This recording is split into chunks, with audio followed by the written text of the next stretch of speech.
ಚಿತ್ರದುರ್ಗದ ರೇಣುಕಸ್ವಾಮಿ ಹತ್ಯೆ ಪ್ರಕರಣದ ವಿಚಾರಕ್ಕೆ ಸಂಬಂಧಪಟ್ಟಂತೆ ಆರೋಪಿ ದರ್ಶನ್ ಕಡೆಯಿಂದ 37 ಲಕ್ಷ ರೂಪಾಯಿಯನ್ನ ಪೊಲೀಸರು ಸೀಸ್ ಮಾಡಿದ್ರು.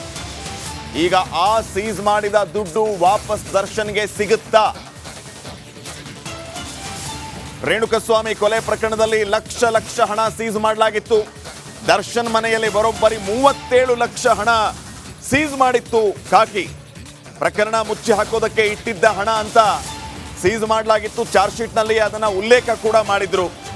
ಈಗ ಆ ದುಡ್ಡನ್ನ ವಾಪಸ್ ಕೊಡಬೇಕು ಅಂತ ಹೇಳಿ, ಹಣವನ್ನ ಬಿಡುಗಡೆ ಮಾಡಿ ಅಂತ ಹೇಳಿ ದರ್ಶನ್ ಪರ ವಕೀಲರು ಅರ್ಜಿಯನ್ನ ಕೂಡ ಸಲ್ಲಿಸಿರೋದು. 57ನೇ CCS ಕೋರ್ಟಲ್ಲಿ ಇವತ್ತು ಈ ಅರ್ಜಿ ವಿಚಾರಣೆಗೆ ಬರಲಿಕ್ಕಿದೆ. ದುಡ್ಡು ವಾಪಸ್ ರಿಲೀಸ್ ಆಗುತ್ತಾ? ಈ ಎಲ್ಲ ವಿಚಾರಗಳ ಬಗ್ಗೆ ಇನ್ನಷ್ಟೇ ಮಾಹಿತಿ ಬೇಕಾಗಿದೆ. ಇನ್ನಷ್ಟು ಅಪ್ಡೇಟ್ಸ್ ಕೊಡ್ತಾರೆ ನಮ್ಮ ಪ್ರತಿನಿಧಿ ನಾಗರಾಜ್. ಈಗ ಫೋನ್ ಸಂಪರ್ಕದಲ್ಲಿ. ನಾಗರಾಜ್, ಏನಾಗ್ಬೋದು? ಶ್ರೀಪಾದ್, ಏನು ರೇಣುಕಸ್ವಾಮಿ ಕೊಲೆ ಪ್ರಕರಣದ ಒಂದು ತನಿಖೆ ಭಾಗವಾಗಿ ಕಾಮಾಕ್ಷ ಪಾಳ್ಯ ಠಾಣಾ ಪೊಲೀಸರು ದರ್ಶನ್ ಮನೆಯಲ್ಲಿ 37 ಲಕ್ಷ ಹಣವನ್ನ ಸೀಸ್ ಮಾಡ್ಕೊಂಡಿದ್ರು. ಈ ಸಂದರ್ಭದಲ್ಲಿ ಪ್ರಮುಖವಾಗಿ ಇದು ಏನು ಆರೋಪಿಗಳಿಗೆ ಒಂದು ಪ್ರಕರಣವನ್ನ ಮುಚ್ಚಿ ಹಾಕ್ಲಿಕ್ಕೆ ದರ್ಶನ್ ನೀಡೋದಕ್ಕೆ ಇಟ್ಕೊಂಡಿದ್ರು ಅಂತೇಳಿ ಪೊಲೀಸರು ತಮ್ಮ ಪ್ರಾಸಿಕ್ಯೂಷನ್ ಆರೋಪವನ್ನ ಮಾಡಿದ್ರು. ಆದ್ರೆ ನಟ ದರ್ಶನ್ ಇದು ತಮ್ಮ ಸ್ನೇಹಿತರೊಬ್ಬರಿಗೆ ನೀಡಿದಂತ ಸಾಲ, ಅದು ರಿಟರ್ನ್ ಕೊಟ್ಟ ಹಣವನ್ನ ಹಾಗೆ ಮನೆಯಲ್ಲಿ ಇಟ್ಟಿದ್ದ ಪೊಲೀಸರು ಈ ರೀತಿಯಾಗಿ ಹೇಳ್ತಾ ಇದ್ದಾರೆ ಅಂತೇಳಿ ಅವರ ಪರ ವಕೀಲರು ನ್ಯಾಯಾಲಯದಲ್ಲಿ ಒಂದು ಅದರ ಬಗ್ಗೆ ಒಂದು ಡೆಫಿನೇಷನ್ ಅನ್ನ ಕೊಟ್ಟಿದ್ದು. ಈಗ ಈ ಒಂದು ಪ್ರಕರಣಕ್ಕೆ ಸಂಬಂಧಿಸಿದಂತೆ 37 ಲಕ್ಷ ಹಣವನ್ನ ವಾಪಸ್ ಕೊಡಬೇಕು, ಏನು PF ನಂಬರ್ 104ರ ಅಡಿಯಲ್ಲಿ ಅದನ್ನ ಜಪ್ತಿ ಮಾಡಲಾಗಿದೆ, ಅದನ್ನ ವಾಪಸ್ ಕೊಡಬೇಕು ಅಂತೇಳಿ 57ನೇ CCH ನ್ಯಾಯಾಲಯದಲ್ಲಿ ದರ್ಶನ್ ಪರ ವಕೀಲರು ಅರ್ಜಿಯನ್ನ ಹಾಕಿರ್ತಕ್ಕಂಥದ್ದು. ಇದಕ್ಕೆ ಆದಾಯ ತೆರಿಗೆ ಇಲಾಖೆಗೆ ಒಂದು ಆಕ್ಷೇಪಣೆಯನ್ನ ಸಲ್ಲಿಸೋದಕ್ಕೆ ಕೋರ್ಟ್ ಸೂಚಿಸಿತ್ತು. ಅದರ ವಿಚಾರಣೆ ಇವತ್ತು ನಡೆಯುವಂಥದ್ದು. ವಿಚಾರಣೆ ನಡೆದ ಬಳಿಕ ಇದು ಹಣವನ್ನ ದರ್ಶನ್ಗೆ ವಾಪಸ್ ಕೊಡ್ಬೇಕಾ ಅಥವಾ ತನಿಖೆ ಭಾಗವಾಗಿ ಇದನ್ನ PF ಅನ್ನ ಸೀಸಲ್ಲೇ ಇಡಬೇಕು ಅನ್ನೋದನ್ನ ಇವತ್ತು ನ್ಯಾಯಾಲಯ ನಿರ್ಧರಿಸುವ ಸಾಧ್ಯತೆ ಇರ್ತಕ್ಕಂಥದ್ದು. Shripad, okay, thank you Nagaraj ಮಾಹಿತಿಗಾಗಿ.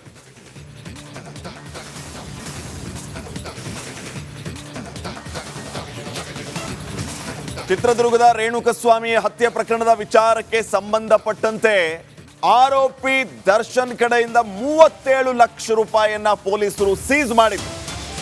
ಈಗ ಆ ಸೀಸ್ ಮಾಡಿದ ದುಡ್ಡು ವಾಪಸ್ ದರ್ಶನ್ಗೆ ಸಿಗುತ್ತಾ? ರೇಣುಕಸ್ವಾಮಿ ಕೊಲೆ ಪ್ರಕರಣದಲ್ಲಿ ಲಕ್ಷ ಹಣ ಸೀಸ್ ಮಾಡಲಾಗಿತ್ತು. ದರ್ಶನ್ ಮನೆಯಲ್ಲಿ ಬರೋಬ್ಬರಿ 37 ಲಕ್ಷ ಹಣ ಸೀಸ್ ಮಾಡಿತ್ತು ಖಾಕಿ. ಪ್ರಕರಣ ಮುಚ್ಚಿ ಹಾಕೋದಕ್ಕೆ ಇಟ್ಟಿದ್ದ ಹಣ ಅಂತ ಸೀಸ್ ಮಾಡಲಾಗಿತ್ತು. ಚಾರ್ಜ್ ಶೀಟ್ನಲ್ಲಿ ಅದನ್ನ ಉಲ್ಲೇಖ ಕೂಡ ಮಾಡಿದ್ರು. ಈಗ ಆ ದುಡ್ಡನ್ನ ವಾಪಸ್ ಕೊಡಬೇಕು ಅಂತ ಹೇಳಿ, ಹಣವನ್ನ ಬಿಡುಗಡೆ ಮಾಡಿ ಅಂತ ಹೇಳಿ ದರ್ಶನ್ ಪರ ವಕೀಲರು ಅರ್ಜಿಯನ್ನ ಕೂಡ ಸಲ್ಲಿಸಿರೋದು. 57ನೇ CCS ಕೋರ್ಟಲ್ಲಿ ಇವತ್ತು ಈ ಅರ್ಜಿ ವಿಚಾರಣೆಗೆ ಬರಲಿಕ್ಕಿದೆ. ದುಡ್ಡು ವಾಪಸ್ ರಿಲೀಸ್ ಆಗುತ್ತಾ? ಈ ಎಲ್ಲ ವಿಚಾರಗಳ ಬಗ್ಗೆ ಇನ್ನಷ್ಟೇ ಮಾಹಿತಿ ಬೇಕಾಗಿದೆ. ಇನ್ನಷ್ಟು ಅಪ್ಡೇಟ್ಸ್ ಕೊಡ್ತಾರೆ ನಮ್ಮ ಪ್ರತಿನಿಧಿ ನಾಗರಾಜ್. ಈಗ ಫೋನ್ ಸಂಪರ್ಕದಲ್ಲಿ. ನಾಗರಾಜ್, ಏನಾಗ್ಬೋದು? ಶ್ರೀಪಾದ್, ಏನು ರೇಣುಕಸ್ವಾಮಿ ಕೊಲೆ ಪ್ರಕರಣದ ಒಂದು ತನಿಖೆ ಭಾಗವಾಗಿ ಕಾಮಾಕ್ಷ ಪಾಳ್ಯ ಠಾಣಾ ಪೊಲೀಸರು ದರ್ಶನ್ ಮನೆಯಲ್ಲಿ 37 ಲಕ್ಷ ಹಣವನ್ನ ಸೀಸ್ ಮಾಡ್ಕೊಂಡಿದ್ರು. ಈ ಸಂದರ್ಭದಲ್ಲಿ ಪ್ರಮುಖವಾಗಿ ಇದು ಏನು ಆರೋಪಿಗಳಿಗೆ ಒಂದು ಪ್ರಕರಣವನ್ನ ಮುಚ್ಚಿ ಹಾಕ್ಲಿಕ್ಕೆ ದರ್ಶನ್ ನೀಡೋದಕ್ಕೆ ಇಟ್ಕೊಂಡಿದ್ರು ಅಂತೇಳಿ ಪೊಲೀಸರು ತಮ್ಮ ಪ್ರಾಸಿಕ್ಯೂಷನ್ ಆರೋಪವನ್ನ ಮಾಡಿದ್ರು. ಆದ್ರೆ ನಟ ದರ್ಶನ್ ಇದು ತಮ್ಮ ಸ್ನೇಹಿತರೊಬ್ಬರಿಗೆ ನೀಡಿದಂತ ಸಾಲ, ಅದು ರಿಟರ್ನ್ ಕೊಟ್ಟ ಹಣವನ್ನ ಹಾಗೆ ಮನೆಯಲ್ಲಿ ಇಟ್ಟಿದ್ದ ಪೊಲೀಸರು ಈ ರೀತಿಯಾಗಿ ಹೇಳ್ತಾ ಇದ್ದಾರೆ ಅಂತೇಳಿ ಅವರ ಪರ ವಕೀಲರು ನ್ಯಾಯಾಲಯದಲ್ಲಿ ಒಂದು ಅದರ ಬಗ್ಗೆ ಒಂದು ಡೆಫಿನೇಷನ್ ಅನ್ನ ಕೊಟ್ಟಿದ್ದು. ಈಗ ಈ ಒಂದು ಪ್ರಕರಣಕ್ಕೆ ಸಂಬಂಧಿಸಿದಂತೆ 37 ಲಕ್ಷ ಹಣವನ್ನ ವಾಪಸ್ ಕೊಡಬೇಕು, ಏನು PF ನಂಬರ್ 104ರ ಅಡಿಯಲ್ಲಿ ಅದನ್ನ ಜಪ್ತಿ ಮಾಡಲಾಗಿದೆ, ಅದನ್ನ ವಾಪಸ್ ಕೊಡಬೇಕು ಅಂತೇಳಿ 57ನೇ CCH ನ್ಯಾಯಾಲಯದಲ್ಲಿ ದರ್ಶನ್ ಪರ ವಕೀಲರು ಅರ್ಜಿಯನ್ನ ಹಾಕಿರ್ತಕ್ಕಂಥದ್ದು. ಇದಕ್ಕೆ ಆದಾಯ ತೆರಿಗೆ ಇಲಾಖೆಗೆ ಒಂದು ಆಕ್ಷೇಪಣೆಯನ್ನ ಸಲ್ಲಿಸೋದಕ್ಕೆ ಕೋರ್ಟ್ ಸೂಚಿಸಿತ್ತು. ಅದರ ವಿಚಾರಣೆ ಇವತ್ತು ನಡೆಯುವಂಥದ್ದು. ವಿಚಾರಣೆ ನಡೆದ ಬಳಿಕ ಇದು ಹಣವನ್ನ ದರ್ಶನ್ಗೆ ವಾಪಸ್ ಕೊಡ್ಬೇಕಾ ಅಥವಾ ತನಿಖೆ ಭಾಗವಾಗಿ ಇದನ್ನ PF ಅನ್ನ ಸೀಸಲ್ಲೇ ಇಡಬೇಕು ಅನ್ನೋದನ್ನ ಇವತ್ತು ನ್ಯಾಯಾಲಯ ನಿರ್ಧರಿಸುವ ಸಾಧ್ಯತೆ ಇರ್ತಕ್ಕಂಥದ್ದು. Shripad, okay, thank you Nagaraj ಮಾಹಿತಿಗಾಗಿ.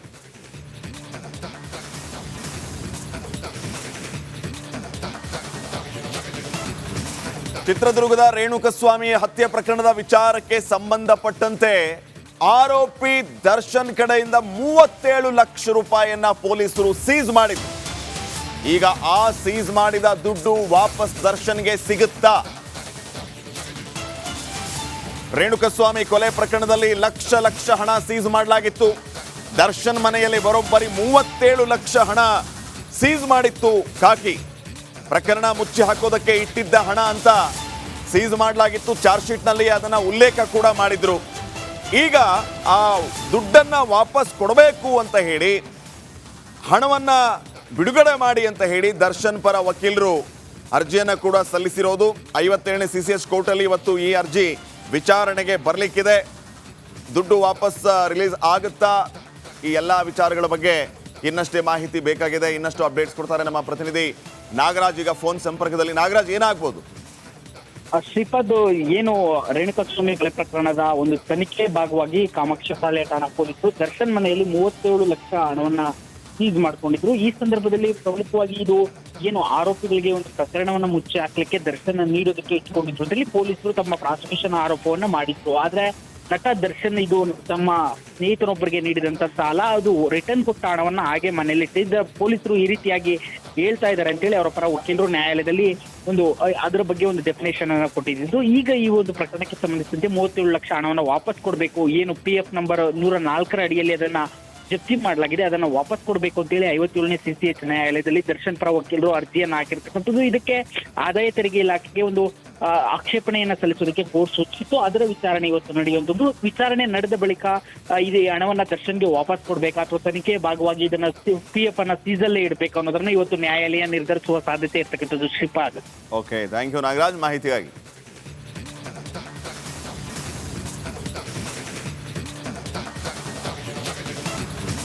ಚಿತ್ರದುರ್ಗದ ರೇಣುಕಸ್ವಾಮಿ ಹತ್ಯೆ ಪ್ರಕರಣದ ವಿಚಾರಕ್ಕೆ ಸಂಬಂಧಪಟ್ಟಂತೆ ಆರೋಪಿ ದರ್ಶನ್ ಕಡೆಯಿಂದ 37 ಲಕ್ಷ ರೂಪಾಯಿಯನ್ನ ಪೊಲೀಸರು ಸೀಸ್ ಮಾಡಿದ್ರು. ಈಗ ಆ ಸೀಸ್ ಮಾಡಿದ ದುಡ್ಡು ವಾಪಸ್ ದರ್ಶನ್ಗೆ ಸಿಗುತ್ತಾ?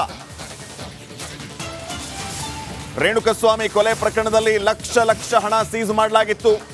ದರ್ಶನ್ ಮನೆಯಲ್ಲಿ ಬರೋಬ್ಬರಿ 37 ಲಕ್ಷ ಹಣ ಸೀಸ್ ಮಾಡಿತ್ತು ಖಾಕಿ. ಪ್ರಕರಣ ಮುಚ್ಚಿ ಹಾಕೋದಕ್ಕೆ ಇಟ್ಟಿದ್ದ ಹಣ ಅಂತ ಸೀಸ್ ಮಾಡಲಾಗಿತ್ತು. ಚಾರ್ಜ್ ಶೀಟ್ನಲ್ಲಿ ಅದನ್ನ ಉಲ್ಲೇಖ ಕೂಡ ಮಾಡಿದ್ರು. ಈಗ ಆ ದುಡ್ಡನ್ನ ವಾಪಸ್ ಕೊಡಬೇಕು ಅಂತ ಹೇಳಿ, ಹಣವನ್ನ ಬಿಡುಗಡೆ ಮಾಡಿ ಅಂತ ಹೇಳಿ ದರ್ಶನ್ ಪರ ವಕೀಲರು ಅರ್ಜಿಯನ್ನ ಕೂಡ ಸಲ್ಲಿಸಿರೋದು. 57ನೇ CCH ಕೋರ್ಟಲ್ಲಿ ಇವತ್ತು ಈ ಅರ್ಜಿ ವಿಚಾರಣೆಗೆ ಬರಲಿಕ್ಕಿದೆ. ದುಡ್ಡು ವಾಪಸ್ ರಿಲೀಸ್ ಆಗುತ್ತಾ, ಈ ಎಲ್ಲ ವಿಚಾರಗಳ ಬಗ್ಗೆ ಇನ್ನಷ್ಟೇ ಮಾಹಿತಿ ಬೇಕಾಗಿದೆ. ಇನ್ನಷ್ಟು ಅಪ್ಡೇಟ್ಸ್ ಕೊಡ್ತಾರೆ ನಮ್ಮ ಪ್ರತಿನಿಧಿ ನಾಗರಾಜ್ ಈಗ ಫೋನ್ ಸಂಪರ್ಕದಲ್ಲಿ. ನಾಗರಾಜ್, ಏನಾಗ್ಬೋದು?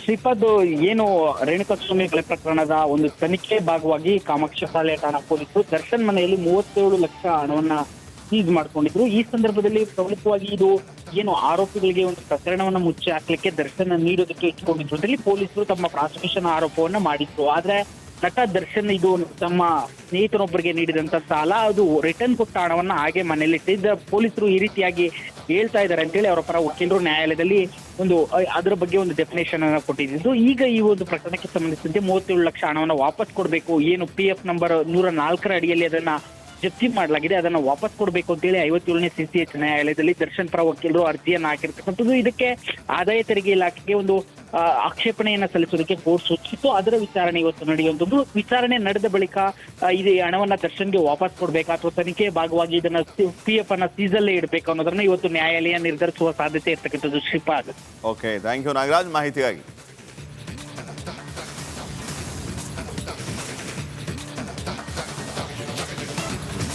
ಚಿತ್ರದುರ್ಗದ ರೇಣುಕಸ್ವಾಮಿ ಹತ್ಯೆ ಪ್ರಕರಣದ ವಿಚಾರಕ್ಕೆ ಸಂಬಂಧಪಟ್ಟಂತೆ ಆರೋಪಿ ದರ್ಶನ್ ಕಡೆಯಿಂದ 37 ಲಕ್ಷ ರೂಪಾಯಿಯನ್ನ ಪೊಲೀಸರು ಸೀಸ್ ಮಾಡಿದ್ರು. ಈಗ ಆ ಸೀಸ್ ಮಾಡಿದ ದುಡ್ಡು ವಾಪಸ್ ದರ್ಶನ್ಗೆ ಸಿಗುತ್ತಾ? ರೇಣುಕಸ್ವಾಮಿ ಕೊಲೆ ಪ್ರಕರಣದಲ್ಲಿ ಲಕ್ಷ ಹಣ ಸೀಸ್ ಮಾಡಲಾಗಿತ್ತು. ದರ್ಶನ್ ಮನೆಯಲ್ಲಿ ಬರೋಬ್ಬರಿ 37 ಲಕ್ಷ ಹಣ ಸೀಸ್ ಮಾಡಿತ್ತು ಖಾಕಿ. ಪ್ರಕರಣ ಮುಚ್ಚಿ ಹಾಕೋದಕ್ಕೆ ಇಟ್ಟಿದ್ದ ಹಣ ಅಂತ ಸೀಸ್ ಮಾಡಲಾಗಿತ್ತು. ಚಾರ್ಜ್ ಶೀಟ್ನಲ್ಲಿ ಅದನ್ನ ಉಲ್ಲೇಖ ಕೂಡ ಮಾಡಿದ್ರು. ಈಗ ಆ ದುಡ್ಡನ್ನ ವಾಪಸ್ ಕೊಡಬೇಕು ಅಂತ ಹೇಳಿ, ಹಣವನ್ನ ಬಿಡುಗಡೆ ಮಾಡಿ ಅಂತ ಹೇಳಿ ದರ್ಶನ್ ಪರ ವಕೀಲರು ಅರ್ಜಿಯನ್ನ ಕೂಡ ಸಲ್ಲಿಸಿರೋದು. 57ನೇ CCH ಕೋರ್ಟಲ್ಲಿ ಇವತ್ತು ಈ ಅರ್ಜಿ ವಿಚಾರಣೆಗೆ ಬರಲಿಕ್ಕಿದೆ. ದುಡ್ಡು ವಾಪಸ್ ರಿಲೀಸ್ ಆಗುತ್ತಾ, ಈ ಎಲ್ಲ ವಿಚಾರಗಳ ಬಗ್ಗೆ ಇನ್ನಷ್ಟೇ ಮಾಹಿತಿ ಬೇಕಾಗಿದೆ. ಇನ್ನಷ್ಟು ಅಪ್ಡೇಟ್ಸ್ ಕೊಡ್ತಾರೆ ನಮ್ಮ ಪ್ರತಿನಿಧಿ ನಾಗರಾಜ್ ಈಗ ಫೋನ್ ಸಂಪರ್ಕದಲ್ಲಿ. ನಾಗರಾಜ್, ಏನಾಗ್ಬೋದು? ಶ್ರೀಪಾದ್, ಏನು ರೇಣುಕಾಸ್ವಾಮಿ ಕೊಲೆ ಪ್ರಕರಣದ ಒಂದು ತನಿಖೆ ಭಾಗವಾಗಿ ಕಾಮಾಕ್ಷ ಶಾಲೆ ಠಾಣಾ ಪೊಲೀಸರು ದರ್ಶನ್ ಮನೆಯಲ್ಲಿ 37 ಲಕ್ಷ ಹಣವನ್ನ ಸೀಸ್ ಮಾಡ್ಕೊಂಡಿದ್ರು. ಈ ಸಂದರ್ಭದಲ್ಲಿ ಪ್ರಮುಖವಾಗಿ ಇದು ಏನು ಆರೋಪಿಗಳಿಗೆ ಒಂದು ಪ್ರಕರಣವನ್ನ ಮುಚ್ಚಿ ಹಾಕ್ಲಿಕ್ಕೆ ದರ್ಶನ್ ನೀಡೋದಕ್ಕೆ ಇಟ್ಕೊಂಡಿದ್ರು ಅಂತೇಳಿ ಪೊಲೀಸರು ತಮ್ಮ ಪ್ರಾಸಿಕ್ಯೂಷನ್ ಆರೋಪವನ್ನ ಮಾಡಿದ್ರು. ಆದ್ರೆ ನಟ ದರ್ಶನ್ ಇದು ತಮ್ಮ ಸ್ನೇಹಿತರೊಬ್ಬರಿಗೆ ನೀಡಿದಂತ ಸಾಲ, ಅದು ರಿಟರ್ನ್ ಕೊಟ್ಟ ಹಣವನ್ನ ಹಾಗೆ ಮನೆಯಲ್ಲಿ ಇಟ್ಟಿದ್ದ ಪೊಲೀಸರು ಈ ರೀತಿಯಾಗಿ ಹೇಳ್ತಾ ಇದ್ದಾರೆ ಅಂತೇಳಿ ಅವರ ಪರ ವಕೀಲರು ನ್ಯಾಯಾಲಯದಲ್ಲಿ ಒಂದು ಅದರ ಬಗ್ಗೆ ಒಂದು ಡೆಫಿನೇಷನ್ ಅನ್ನ ಕೊಟ್ಟಿದ್ದು. ಈಗ ಈ ಒಂದು ಪ್ರಕರಣಕ್ಕೆ ಸಂಬಂಧಿಸಿದಂತೆ 37 ಲಕ್ಷ ಹಣವನ್ನು ವಾಪಸ್ ಕೊಡಬೇಕು, ಏನು PF ನಂಬರ್ 104ರ ಅಡಿಯಲ್ಲಿ ಅದನ್ನ ಜಪ್ತಿ ಮಾಡಲಾಗಿದೆ, ಅದನ್ನ ವಾಪಸ್ ಕೊಡಬೇಕು ಅಂತೇಳಿ 57ನೇ CCH ನ್ಯಾಯಾಲಯದಲ್ಲಿ ದರ್ಶನ್ ಪರ ವಕೀಲರು ಅರ್ಜಿಯನ್ನ ಹಾಕಿರ್ತಕ್ಕಂಥದ್ದು. ಇದಕ್ಕೆ ಆದಾಯ ತೆರಿಗೆ ಇಲಾಖೆಗೆ ಒಂದು ಆಕ್ಷೇಪಣೆಯನ್ನ ಸಲ್ಲಿಸೋದಕ್ಕೆ ಕೋರ್ಟ್ ಸೂಚಿಸಿತ್ತು. ಅದರ ವಿಚಾರಣೆ ಇವತ್ತು ನಡೆಯುವಂಥದ್ದು. ವಿಚಾರಣೆ ನಡೆದ ಬಳಿಕ ಇದು ಹಣವನ್ನ ದರ್ಶನ್ಗೆ ವಾಪಸ್ ಕೊಡ್ಬೇಕಾ ಅಥವಾ ತನಿಖೆಯ ಭಾಗವಾಗಿ ಇದನ್ನ PF ಅನ್ನ ಸೀಸಲ್ಲೇ ಇಡಬೇಕು ಅನ್ನೋದನ್ನ ಇವತ್ತು ನ್ಯಾಯಾಲಯ ನಿರ್ಧರಿಸುವ ಸಾಧ್ಯತೆ ಇರ್ತಕ್ಕಂಥದ್ದು. Shripad. Okay, thank you Nagaraj ಮಾಹಿತಿಗಾಗಿ.